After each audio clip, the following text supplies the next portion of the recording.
Gloire à Dieu. Gloire à Dieu. Ce n'est pas de la chair de poule, hein, comme disent les Espagnols, la carne de gallina. Je dis ce qu'il y a dans mon cœur. Hein.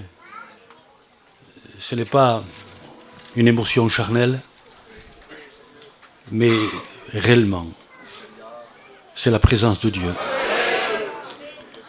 Qu'est-ce que ça va être quand nous serons tous ensemble autour de lui? Qu'est-ce que ça va être? Que Dieu soit loué. Ce n'est pas des paroles, ce n'est pas des philosophies, tout ça. Hein. La présence de Dieu. Que Dieu soit loué. Eh bien, nous ferons deux lectures dans la sainte et divine parole de Dieu. Si Dieu veut nous dire quelque chose, qui se sentent encore libres pour nous rappeler les choses que nous savons déjà. Mais le Seigneur veut toujours nous les rappeler. Il connaît la faiblesse de l'homme. Hein? Alors il veut toujours nous les rappeler, toujours pour que on ne soit absolument pas distancé par lui. Mais il marche devant et on le suit. Que Dieu soit loué. Nous avons invoqué un passage hier que j'aimerais relire. Et quand je l'avais découvert et que Dieu, il y a peut-être, je sais pas, une quinzaine d'années, j'étais émerveillé par la science, la présence de Dieu, comment il veut parler à chacun de nous. Et nous lisons dans le livre de l'Exode au chapitre 3 et au verset 7, c'est toujours cette rencontre de Dieu avec son serviteur Moïse. Hein.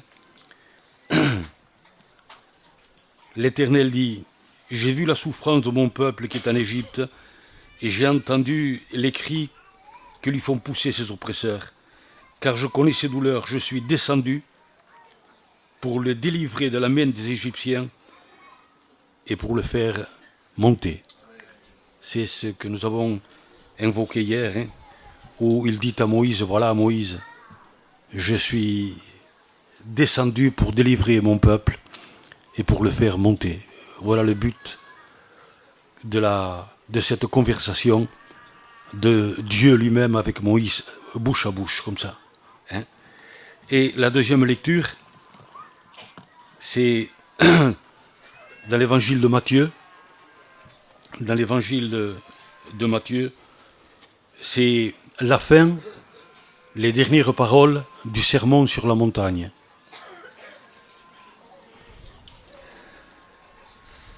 C'est pourquoi, c'est la fin du chapitre 7, bien sûr, hein, puisqu'il y a ces trois chapitres, le chapitre 5, 6 et 7, et c'est la fin donc au chapitre 7 du sermon sur la montagne. C'est pourquoi, quiconque entend ces paroles que je dis et les met en pratique, sera semblable à un homme prudent qui a bâti sa maison sur le roc. La pluie est tombée, les torrents sont venus, les vents ont soufflé et se sont jetés contre cette maison. Elle n'est point tombée parce qu'elle était fondée, bâtie sur le roc. Mais quiconque entend ces paroles que je dis, c'est-à-dire le sermon sur la montagne, hein, mais quiconque entend ces paroles que je dis et ne les met pas en pratique, sera semblable à un homme insensé qui a bâti sa maison sur le sable. La pluie est tombée, les torrents sont venus, les vents ont soufflé et ont battu cette maison. Elle est tombée, et sa ruine a été grande. Demandons à Dieu encore, Seigneur, rappelle-moi, Seigneur.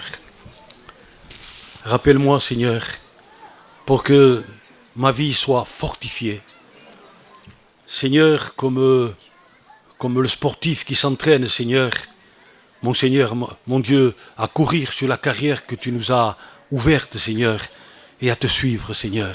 Alléluia, sans nous fatiguer. Seigneur, soit par le temps, mon Seigneur et mon Dieu, soit par les problèmes, soit par les épreuves, soit par tant de choses, Seigneur. Mais que ne nous fatiguions pas, que ne soyons pas essoufflés. Mon Seigneur et mon Dieu, que nous marchions avec toi côte à côte. Alléluia, Amen, Seigneur. Père, en nous rappelant ces choses, fortifie-nous. Nous savons, Seigneur, que ceux qui disent oui à ta parole sont déjà fortifiés. Tu dis, vous êtes forts, tu as dit, parce que la parole de Dieu demeure en vous. Vous avez vaincu, Seigneur, toute adversité, parce que la parole de Dieu, cette parole qui est la puissance, qui est la force, qui n'a aucune bombe nucléaire qui peut égaler ta parole. Mon Seigneur, tu as dit, il y a des siècles et des siècles et des siècles que la lumière soit. Tu as dit qu'un mot, la lumière soit, et il y est encore. Nous glorifions ton nom. Que la lumière soit dans ma vie, dans la vie de tous ces bien-aimés. Au nom de Jésus, par ta parole. Amen. Amen. Alléluia. Que Dieu soit loué. Donc, nous trouvons dans ces mots, bien sûr, toujours nous rappeler l'amour de Dieu. Je suis descendu pour délivrer mon peuple et le faire monter. Il descend pour la délivrance, pour délivrer, parce que personne ne pouvait délivrer ce pays de la main de Pharaon, n'est-ce pas, et de l'Égypte, personne, absolument personne. Alors il dit, je suis descendu. Moi-même pour le délivrer. Et moi-même pour le faire monter dans le pays de la promesse. Et regardons très vite comment Moïse a parlé à Pharaon, envoyé par Dieu, avec la parole de Dieu, envoyé, laisse aller mon peuple pour qu'il me serve. Voyez la vérité, combien de fois je l'ai prêché, et je me le suis prêché à moi-même, où Dieu dit à l'adversaire, laisse aller mon peuple pour qu'il me serve à moi. Manico t'a servi assez longtemps, pendant 33 ans. Là maintenant, il va me servir à moi. Parce que dit Jésus, je suis descendu pour le délivrer et pour le faire monter. Alors, Pharaon essaye de passer quand il voit qu'il n'y a rien à faire pour lâcher le peuple, parce que c'est Dieu lui-même qui intervient. Je dis bien parce que c'est Dieu lui-même qui intervient, parce que Dieu lui-même est descendu. Hein? Alors, quand il voit qu'il n'y a plus rien à faire, il essaye de passer des compromis, de faire passer des compromis à Moïse. Et nous ne verrons pas les compromis, hein? Mais juste ceci. Non, Pharaon. Non. Il y aura au moins 3 jours de séparation entre nous et l'Égypte, et nous ne laisserons même pas un sabot d'animal chez toi. Quelle révélation, Seigneur Jésus, pour nous, pour les enfants de Dieu, qui n'ont pas été rachetés avec le sang d'un petit animal, mais avec le sang du Fils de Dieu. Seigneur, il y a tout là déjà. Ça serait même pas la peine qu'on connaisse davantage. Il y a tout déjà là. Et ils sont partis à la suite de Dieu, en suivant Dieu. Je dis bien en suivant Dieu. Ils sont partis, ils ont suivi Dieu. Ils l'ont suivi. Suivre Jésus n'est pas dispenser de problème. Hein? Suivre Jésus n'est pas dispenser non plus d'épreuves. Parce qu'il y en a peut-être, je ne sais pas, peut-être au Congo, et qui prêchent qu'une fois que nous sommes convertis, que tout est fini. Nous sommes déjà au ciel. Et, non, mes amis. Et comme nous disions hier, hein, la tempête a soufflé dans la barque, pourtant il y avait Jésus dedans. Hein. Eh bien là, ils ont suivi Dieu. Hein. Flamme de feu, la nuit, nuée le jour, n'est-ce pas? Dieu marchait devant, et eux le suivaient, je dis bien le suivaient, nous en avons assez parlé hier. Mais regardez, pourtant Dieu était là. D'un seul coup, ils suivaient Dieu. La mer Rouge qui les arrêtait. Derrière Pharaon. Combien de fois nous n'avons pas écouté et lu ces choses-là, qui nous intéressent tellement, c'est vrai. Mais regardez, ils sont rentrés dans une épreuve terrible. La preuve, le peuple était totalement découragé. La mer devant, Pharaon derrière, avec des guerriers terribles. Je dis bien, des guerriers terribles. Des guerriers qui n'auraient même pu rien faire du tout. Mais pour les ramener de nouveau servir l'Égypte. Il y a toujours ces guerriers, il y a toujours Pharaon pour nous ramener en arrière, même avec des petites choses, servir encore, oui, servir Dieu, comme à un certain moment Israël, mais servir aussi autre chose. Non, pour qu'il me serve à moi, et non à personne d'autre. Le frère qui a lu ici le passage pour nous introduire dans le Saint-Repas, c'était offrez. Offrez-vous tout entier. Et tout entier. Tout entier. Et comme dira notre passage, que votre esprit, votre âme, il ne reste plus rien, et votre corps soit préservé, irrépréhensible pour lui. Pour lui, la parole de Dieu est là. Et quand on la croit, la parole de Dieu, et qu'on lui dit oui à la parole de Dieu, elle nous communique la puissance de Dieu. Amen. Voici que Dieu, il était là. Il y avait là une épreuve insurmontable, pourtant Dieu était là. C'est lui qui conduisait le peuple, mais comme le peuple le suivait, Dieu s'est mis derrière le peuple et a arrêté net Pharaon et ses troupes. Pourquoi? Mais parce qu'il le suivait. Imaginons qu'il y en a qui auraient traîné les pieds en Égypte. Dieu ne se serait pas mis derrière et autour pour le garder. C'est quand on le suit. Oui, Jésus, alléluia, nous te suivons, nous connaissons ta voix, on sait ce que tu veux et nous te suivons. Alléluia, amen. Et comment la délivrance de Dieu est arrivée là? Comment? Il s'est moqué de Pharaon. Il s'est moqué de Pharaon.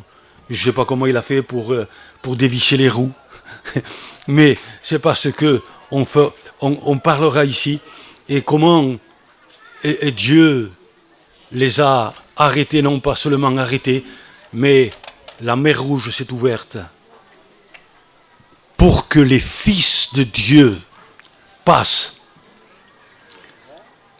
Combien de fois j'ai imaginé, combien de fois les deux murailles de mer, c'était de l'eau. C'était de l'eau et deux murailles, c'était du béton armé. Parce qu'il y avait un ordre de Dieu.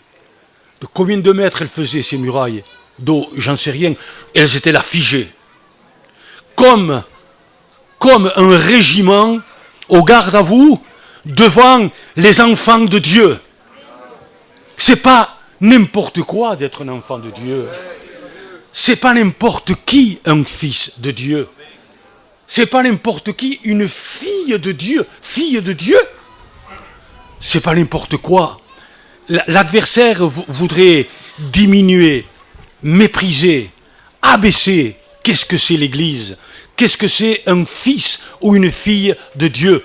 Et combien de fois j'ai dit, et je le crois de tout mon cœur, de tout mon cœur, et que les anges, les archanges, les séraphins, les chérubins, ce sont des esprits créés par Dieu pour le service de Dieu. Mais toi qui es ici, toi qui es ici aujourd'hui, toi, tu n'as pas été créé seulement par Dieu pour que tu sois au service de Dieu, mais pour que Dieu soit ton Père et toi, tu sois le Fils de Dieu. Alléluia. Les anges ne sont pas les fils de Dieu, c'est l'Église. C'est l'Église de Dieu. Qui es-tu, enfant de Dieu? Tu comprends pourquoi la mer s'est figée comme un régiment au garde-à-vous?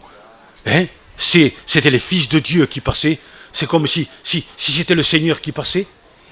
Et c'était exactement ça. Alléluia. Et le peuple est passé. Et le peuple est passé à sec. Pharaon a voulu faire pareil. Qu'est-ce qui est arrivé? Qu'est-ce qui est arrivé? La mer, ces murailles d'eau sont tombées dessus, les ont fracassés, les ont traînés. Je me rappelle, quand j'étais tout jeune, j'aimais beaucoup la mer. Et à Biarritz, quelquefois, quand la mer est un peu agitée, il y a des vagues qui... Mais j'aimais beaucoup la mer et j'aimais ça et j'avais pas peur. Hein, et même quand il y avait des grandes vagues, je me baignais, quand j'avais 13-14 ans. Et je me rappelle qu'une fois, une vague m'a traîné, heureusement jusqu'au bord, pas au large. Mais j'étais tout abîmé. Alors, quand cette mer est tombée sur toutes ces troupes, comment ça dû les traîner? Mais le peuple de Dieu était en haut. Je suis descendu pour les faire monter. Les autres étaient en bas. Regardons. Je sais que je l'ai prêché un peu partout. Regardons. Il nous est dit que Noé suivait Dieu. C'est écrit. Noé marchait avec Dieu. Regardons-le. Quand Noé était à 10 mètres de hauteur, les ennemis de Dieu étaient à 10 mètres de profondeur. Quand Noé était à 30 mètres de haut, pour le faire monter toujours. Les autres étaient à 30 mètres de profondeur.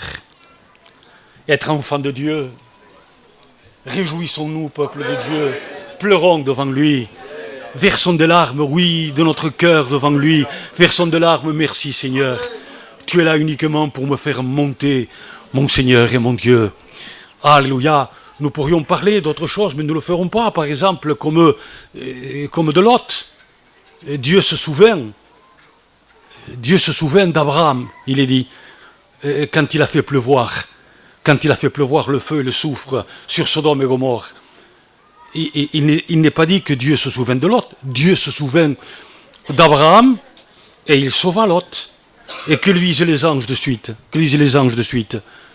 Monter sur la montagne. Toujours faire monter son peuple. Il aurait dû obéir. Peut-être que certaines choses ne seraient pas arrivées. Passons. Hein? Donc on regarde là. On suit le Seigneur. Chacun pour soi. On exhorte ceux qui sont avec nous, ceux qui sont autour de nous, à suivre le Seigneur, à le suivre de près. Amen. Alléluia. Je suis descendu pour le délivrer, le faire monter. Dieu n'a pas envoyé Moïse. Dieu n'a pas ressuscité Moïse pour me délivrer, non pas de l'Égypte de Pharaon, pour me délivrer de Satan et de toute la puissance de ces démons et des ténèbres. Personne, ni ange, ni archange, personne ne pouvait me délivrer de cette puissance horrible. Personne, peuple de Dieu, ne pouvait te délivrer. Personne, glorifie Dieu. Personne. Alors qu'est-ce qu'il a fallu? Mais qu'est-ce qu'il a fallu? Au chapitre 5 de Jean, plusieurs fois vous trouverez ce mot. Vous, il dit, aux Juifs, vos pères ont mangé la manne dans le désert et ils sont morts. Moi, je suis le pain vivant qui est descendu du ciel pour vous donner la vie. Pour que vous ayez la vie. Pour qu'il n'y ait pas la mort en vous, mais pour que vous ayez la vie. Vous verrez dans le chapitre 5 de Jean combien de fois c'est écrit. Quand il dit mangez ma chair et buvez mon sang, c'est le même passage où il dit je suis descendu du ciel. Dieu m'a fait descendre pour vous donner la vie. En somme, Dieu m'a fait descendre pour vous délivrer. Il a fallu que Dieu envoie non pas un Moïse, car il aurait été des milliards de fois trop faible. il a fallu que ce soit le Fils de Dieu, le Créateur de l'univers. Je sais qu'on le sait, je le sais, et je le sais moi-même, mais il faut que je me le rappelle. Hein. Il faut que je m'en souvienne et que cela inonde mon cœur parce que Dieu connaît le cœur de l'homme, il oublie vite, il est très vite fragile. Merci Seigneur, tu m'as sauvé, et on continue comme ça. Ne nous habituons pas à ça, au nom du Seigneur Jésus, que non, il a fallu qu'il vienne, que Dieu l'envoie. Père, tu n'acceptes plus ni sacrifice ni offrande pour le péché. Tu n'acceptes plus rien, Seigneur. C'est fini, il n'y a pas de Moïse, il n'y a personne. C'est terminé. Alors, Seigneur, puisqu'il est question de moi dans le rouleau du livre, eh bien, Seigneur, envoie-moi. Envoie-moi, Seigneur. Et Dieu l'a envoyé. Alléluia, il l'a envoyé sur la terre. Il l'a envoyé. Et quand Jésus, à Gethsémanée, a vu cette coupe, avait ma misère devant. Quand il a vu ce qu'il y avait dans la coupe, bol, ce qu'il y avait de toi dans cette coupe, ce qu'il y avait de toi, fille de Dieu, ce qu'il y avait de moi dans cette coupe, l'horreur l'a saisi. Et il a poussé un cri. Père, s'il était possible, et que Manique soit délivré de notre façon. Père, s'il était possible que Néné soit délivré de notre façon. C'est terrible cette coupe. Il y a le mensonge, il y a la méchanceté, il y a l'impureté, il y a la haine. Seigneur, s'il était possible, mais il dit de suite, Père, non pas ma volonté. Car en disant non pas ma volonté, il savait que la volonté de Dieu l'avait envoyé sur la terre pour qu'il boive cette coupe. Et il dit non pas ma volonté, mais la tienne, Seigneur, la tienne volonté. Et vous savez, bien-aimé, la tension a été tellement grande de ce qu'il a fallu qu'il boive cette coupe, qu'il prenne mes mensonges, mes impuretés, mes méchancetés, mes haines, et qui devait les prendre sur lui. La tension a été, l'horreur a été trop grande, des vaisseaux de son visage ont éclaté. Et le sang a coulé, et coulé. Il est dit qu'il tombait par terre des grumeaux de sang. Quelle horreur, Seigneur! On ne parlera jamais de l'horreur du péché. Jamais!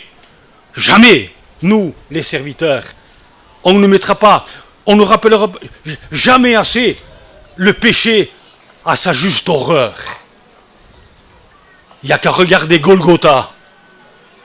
Il n'y a qu'à regarder le Christ déchiré, déchiqueté à la croix du calvaire pour comprendre un peu l'horreur du péché. L'horreur de la désobéissance à Dieu. L'horreur de l'impureté. Et que Dieu soit loué. Que Dieu soit loué. Il y a été jusqu'au bout, jusqu'à la croix du calvaire. Nous le savons. Oui, je sais, c'est de l'évangélisation. Hein? Il a été jusqu'au bout. Il a été jusqu'au bout. Il n'a point ouvert la bouche. Semblable à un agneau qu'on mène à la boucherie. Mais pour qui, mon fils Sam? C'est pour toi. C'est à cause de toi.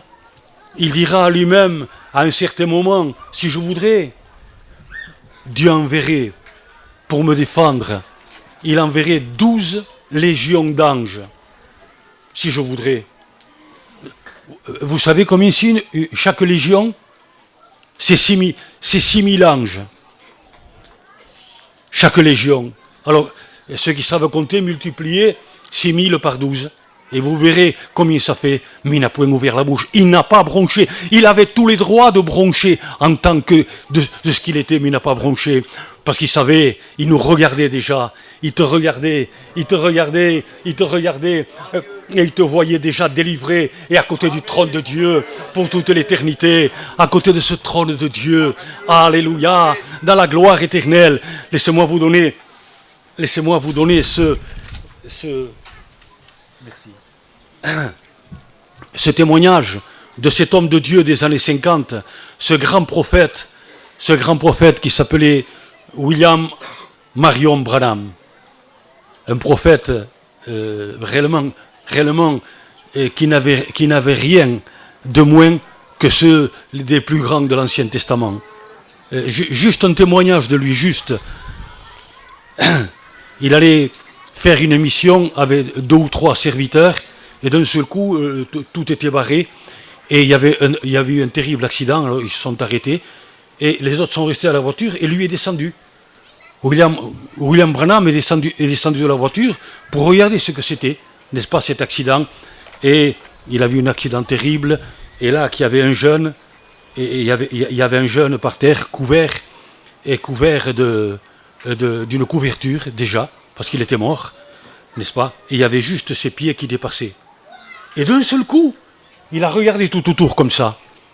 Il y a un rocher là, il y a un arbre là, il y a les pieds qui dépassent. Il a couru à la voiture, il a ouvert sa Bible. Il a ouvert sa Bible parce qu'il avait eu 1 an avant une vision. Et dans sa Bible, il avait écrit la vision. Et il lit sa vision, exactement ce qu'il a vu. Il est revenu chez l'enfant. Il leur a dit, écoutez tous. Il y avait là les Christés, il y avait là, enfin tous quoi. Et il a dit, écoutez tous. Si cet enfant ne ressuscite pas, William Branham n'est pas un prophète de Dieu. Il a ouvert la couverture, lève-toi jeune homme. Et le jeune homme s'est levé. Eh bien celui-là, non, j'ai juste dit ça pour dire quel homme c'était William Branham. Mais un jour, où il a dû s'absenter plusieurs jours, il a appris une nouvelle terrible. Sa petite, sa fille, qui avait, je me souviens plus, hein, mais peut-être 6 ou 7 ans, voyez, sa fille à lui, il y a eu une terrible inondation, et elle s'est noyée. Et là, tout William Branham qu'il était, il est tombé à terre, à plat ventre, et il a dit, Seigneur, je ne peux pas résister. C'est trop. Ma fille. Et il prononçait son nom, le nom de sa fille, de son enfant. Il dit, je ne peux pas, Seigneur, je ne peux pas. Pourquoi, Seigneur, pourquoi? Je ne peux pas. Je ne peux pas. Et d'un seul coup, il n'a plus rien vu. Il s'est trouvé dans un endroit où c'était que des fleurs. C'était que des fleurs. Et il a vu une jeune fille magnifique, de 16 ou 17 ans, qui marchait sur les fleurs comme ça, et les fleurs ne s'écrasaient pas. Et sa longue chevelure comme si elle flottait, et comme si, même si ses pieds flottaient sur ces fleurs, il a vu venir. Et elle riait, elle jouait, et lui, il a continué à la regarder dans cette vision, et elle est passée devant lui. Et quand elle l'a dépassé de quelques pas devant lui, elle se retournait comme ça. Il a dit, Papa, tu me reconnais pas?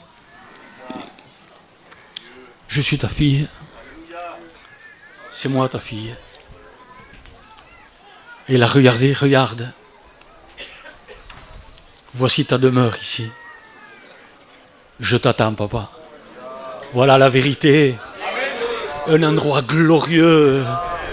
Nous faire monter, alléluia, dans un endroit glorieux où il n'y aura plus de séparation, où il n'y aura plus rien que ce bonheur éternel.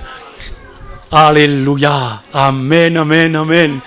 Nous nous réjouissons dans la présence de notre bien-aimé Sauveur. Nous le suivons. Nous ne voulons pas nous laisser distancer. Nous le suivons de tout notre cœur. Je suis descendu, a dit Jésus, pour vous donner la vie, pour vous faire monter. Alléluia. Que Dieu soit loué. Regardez la différence qu'il y a eu entre le mauvais riche et Lazare. Regardez, le mauvais riche, eh bien, il ne s'est pas préoccupé de tout, de son âme, ni de rien du tout, que de faire de la joyeuse vie, pas se préoccuper, aucun amour pour un malheureux qui était là, qui étaient là près de sa table, à se rassasier des miettes qui tombaient. Mais regardez, un a été, il nous est dit quoi? Enseveli. Par en bas, encore. Mais Lazare, porté par les anges, comme un père porte son enfant, comme une maman porte son enfant, porté par les anges, mais vers où? Vers le haut, toujours vers le haut. Alléluia, que Dieu soit loué. Et je ne veux pas être long, je veux qu'on se réjouisse avec le Seigneur. Et Jésus, le 40e jour, après sa résurrection, il est resté avec ses disciples pendant 40 jours. Et le 40e jour, il les a bénis. Et ses divins pieds percés ont commencé à s'élever de la terre. Il a commencé à monter devant tous ses disciples. Il a commencé à monter. Quel jour glorieux. Il a commencé à monter. Ses disciples étaient là.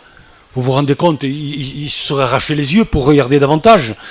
Il a commencé à monter, jusqu'à qu'une nuée l'a caché. Et là, deux personnes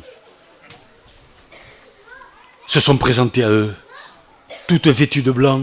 Pourquoi regardez-vous?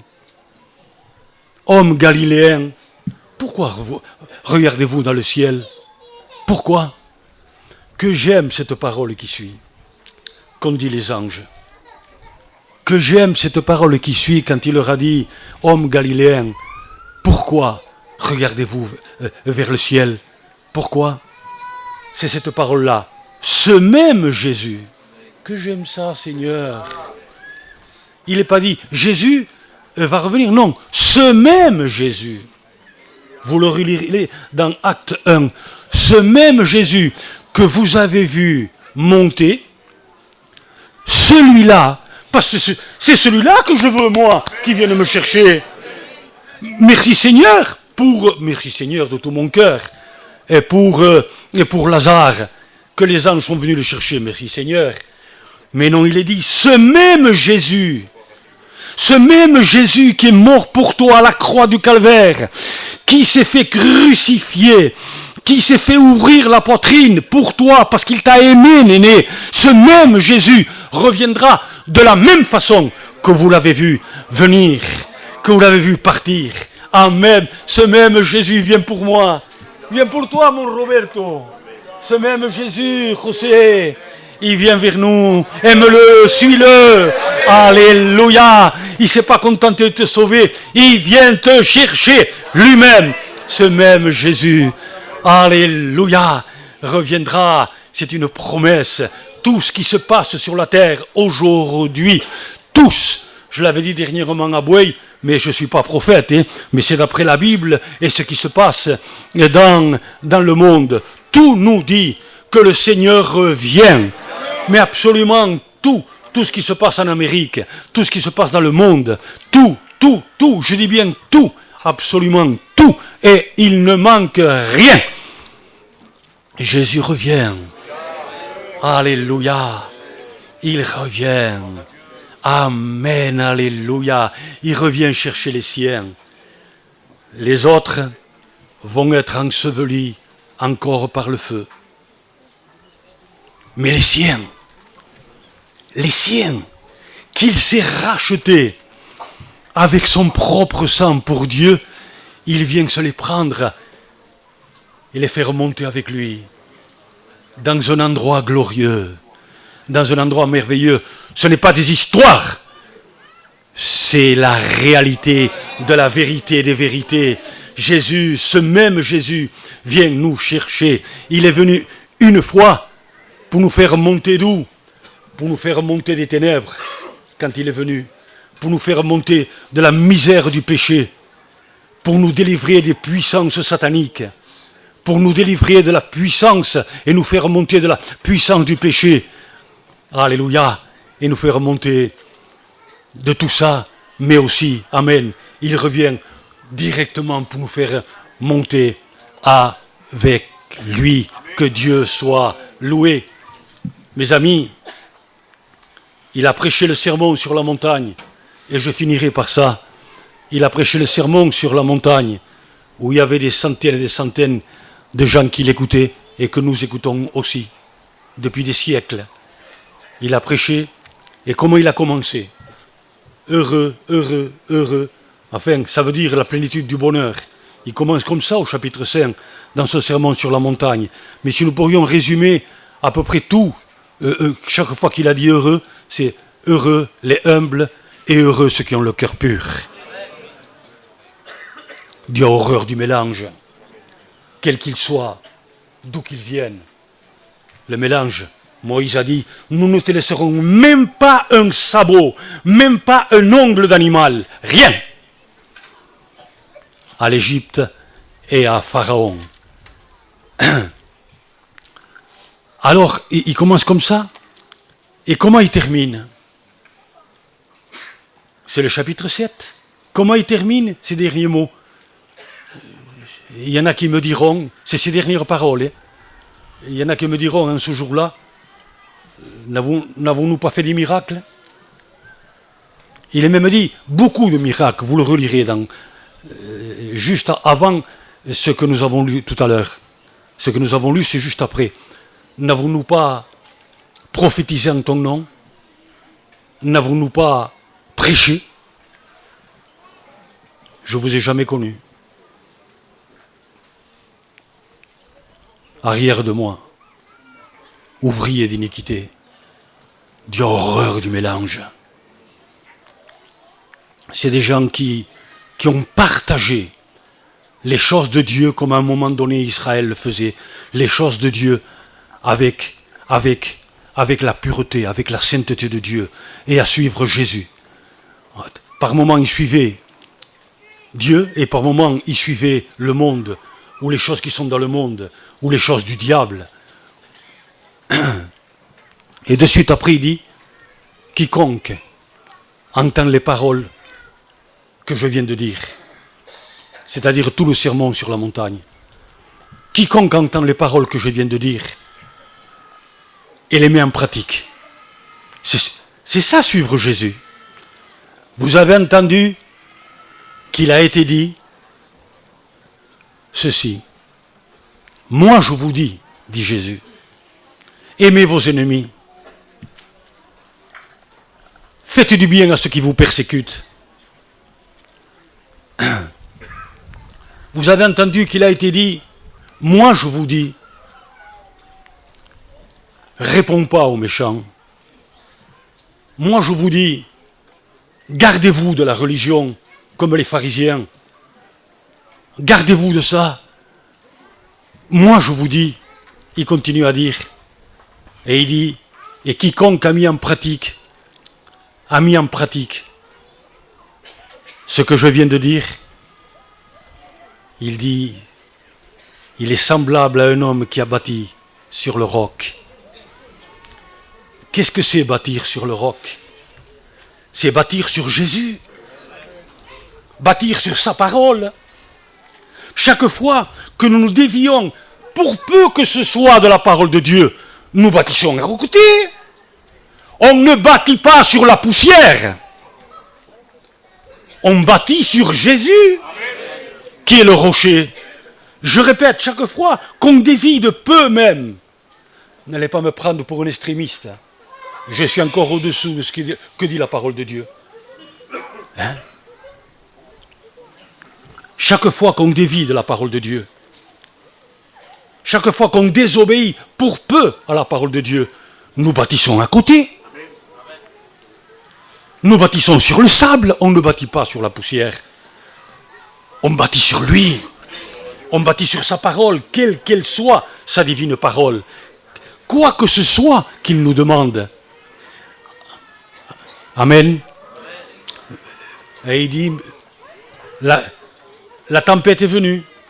Ça n'empêche pas les épreuves. Les vents ont soufflé. En espagnol, los ríos han venido. Mais, il n'a pas bronché. Cette maison et rester debout pour Dieu. Mais l'autre, il dit qu'il a bâti sur le sable. Eh bien, l'épreuve aussi est venue, comme au saint homme de Dieu. Elle est venue, et qu'est-ce qu'il a dit? La maison est tombée. Et la ruine de cet homme, qu'est-ce qu'il a dit? Les sœurs, qu'est-ce qu'il a dit? La ruine a été grande. Qu'est-ce que ça veut dire? Est-ce que vous y avez pensé? Sa ruine a été grande. Nous savons qu'une grande ruine, c'est être coupé de Dieu. Être coupé de Dieu ici, et être coupé de Dieu pour toujours. Mais bien-aimés du Seigneur, pour nous, pour les enfants de Dieu, nous bâtissons sur lui. Nous bâtissons sur le roc. Regardez, il y a une double édification. Je termine là, une double édification. Lui a dit, je bâtirai mon église. Il nous bâtit sur lui. Et après à le suivre, c'est nous, lui nous bâtit sur lui. Il nous a fait rentrer dans sa bergerie. Il nous bâtit sur lui. Il a dit, je bâtirai mon église. Et ensuite, nous le suivons pas à pas. Et toujours en le suivant, amen, nous bâtissons sans arrêt sur lui. C'est pour ça qu'il dit, si vous demeurez en moi, et que mes paroles demeurent en vous, etc. Alléluia. Oui, Seigneur, nous ne voulons pas nous laisser distancer par toi. Nous voulons te suivre, Seigneur. Oui, Jésus, alléluia. Pensons, frères et sœurs, que bientôt, très bientôt, nous allons ensemble nous rencontrer. Comment chanter les cantiques, les frères, tous ensemble. Nous allons nous rencontrer avec lui. Quel jour ça va être, Seigneur? Nous allons rencontrer ceux qui sont partis avec lui. Nous allons rencontrer Abraham, Moïse, ceux qui nous ont devancés. Et nous allons... C'est tellement vrai. Où il n'y aura plus de fin. Nous serons là autour du trône de Dieu. Ça, c'est notre lumière, notre vie. Nous serons toujours avec lui ensemble. Alléluia. Quelle joie. J'ai pas de mots. J'en ai pas pour exprimer le bonheur, la joie que ça va être. Une joie terrestre, elle doit passer. La joie du ciel ne passera jamais. Jamais. Quand des milliards d'années, nous le savons, elles continueront toujours. Que Dieu soit loué. Alors, enfants de Dieu, hier, on a passé un petit moment, la tête baissée, les yeux fermés de louange, en disant, Seigneur, pour certains, Seigneur, si je me suis laissé un peu distancer par toi, attends-moi, Seigneur, je te demande pardon. Et ce matin, nous avons pris la Sainte Seine ensemble. Seigneur, je veux être tellement uni à toi que je ne veux pas, Seigneur, qu'il y ait la moindre séparation. Je veux, comme notre frère Jean, avoir ma tête penchée sur ton sein, Seigneur Jésus. Être tellement près de toi, Seigneur Jésus. L'épreuve, oui, je sais qu'il y en aura avant que tu ne reviennes, mais avec toi. Alléluia. Partir, oui, mais avec toi.